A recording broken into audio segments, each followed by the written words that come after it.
Welcome to Brothers of the Word, because, brother, you need the Word.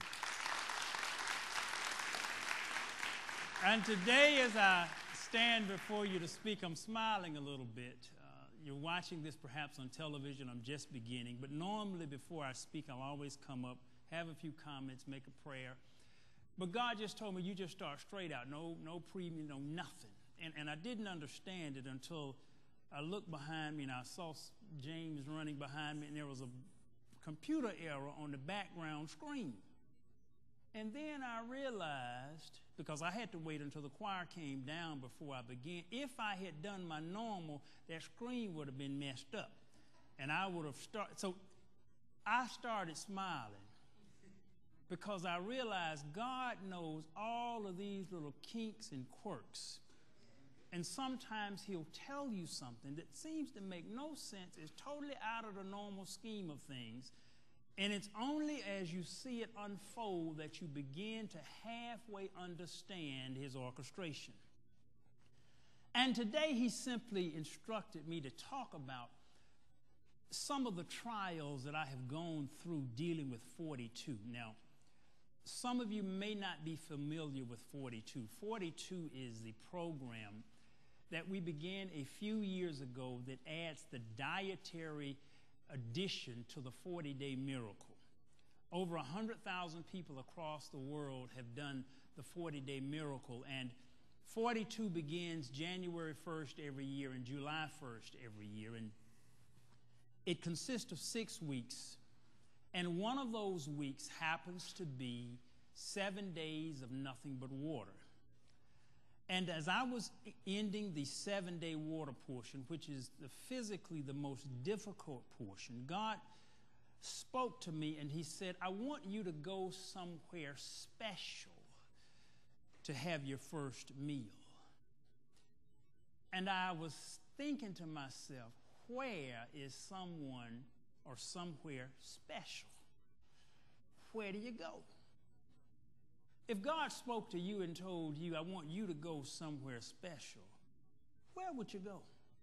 Now, that may seem like a very simple question, but where would you go? And somewhere, well, I would go to the church. But somehow, well, I come to the church every 2 times a week, 3 times a week, as a matter of fact.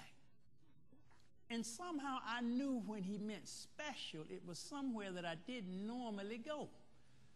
So I was pondering in my mind and spirit, where do I go? And I thought about it and said, well, I may want to go to the site of the person who was most influential in my life, which was my father, but my father is no longer on the earth. So I thought maybe I'll just go out to sit by my daddy. And I called my mother, and I said, Mother, God told me to go somewhere special to break this 7 days of fasting. And I was thinking about going out to Daddy's gravesite. Mama said, no, don't go out there.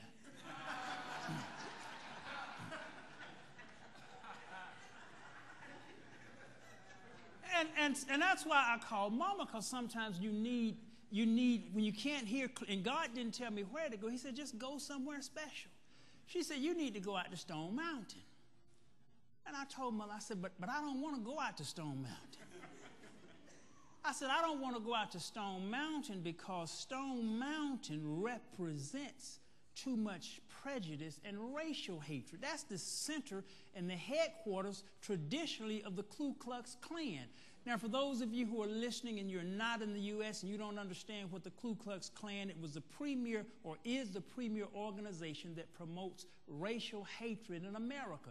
And that place was their symbolized headquarters. And I was getting ready to break the fast, and I break the fast on just raw food. So I was going to a health food store out in Roswell, and God said, no, you go to the one over on Moreland. And that's where I was. I was in that store. I was due to break it around 4 or 5 o'clock. I was in the store. It was almost 4 o'clock, and my cell phone rang. And I answered the phone, and it was Prophet Hector. He started pouring out all of this stuff, and after he had finished telling me all of this about what he saw God doing and all these phenomenal things, I said, Prophet Hector, I got something I want to ask you. And normally I don't ask folks stuff because I just ask God direct. But I did ask my mother, and my mother said Stone Mountain. I didn't want to go out there. So I asked Prophet Hector. I said, Prophet Hector, I have a little dilemma here. I'm getting ready to break this fast involving 42. And God told me to go somewhere special. And I need to know, can you sense anywhere in your spirit where this special place should be? And Prophet Hector said, you need to go to Stone Mountain.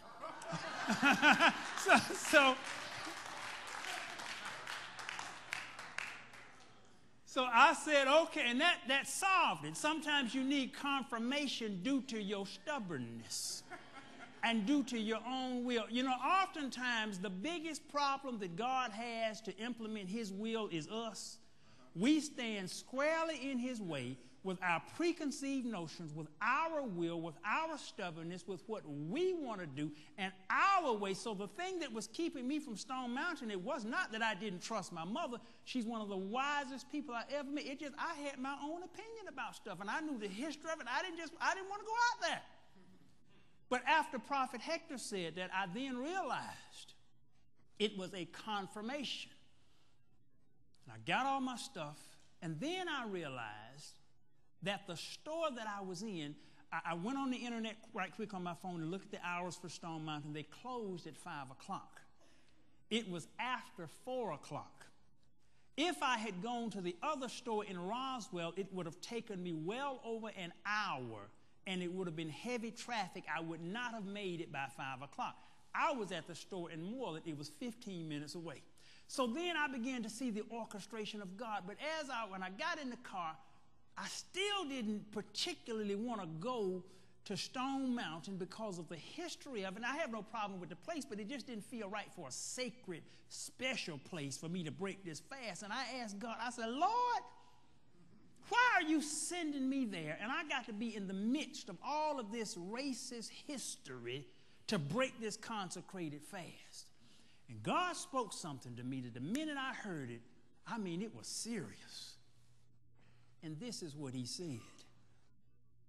He said, it is not their mountain, it's my mountain. And I said, whoa!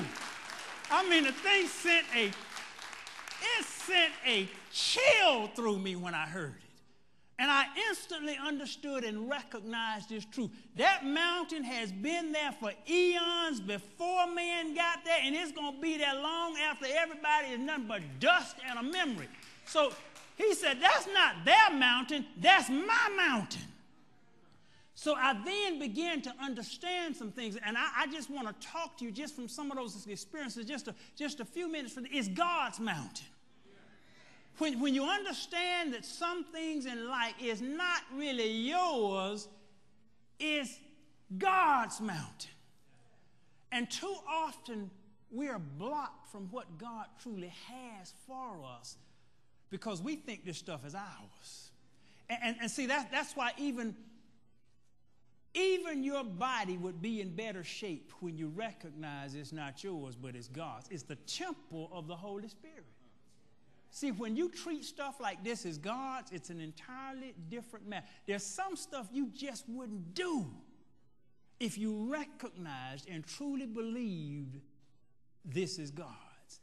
And see, not only is your body God, you are God's. Everything you have, everything you'll ever get belongs to God. You don't own anything. You came into this world butt naked. You absolutely did.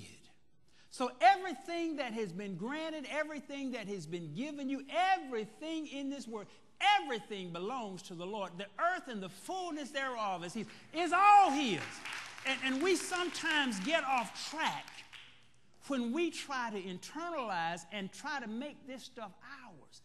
This is all God's. But there's just another whole level to it that if we could grasp it and understand that it's God's mountain, our mountain of problems, you can give those to God too.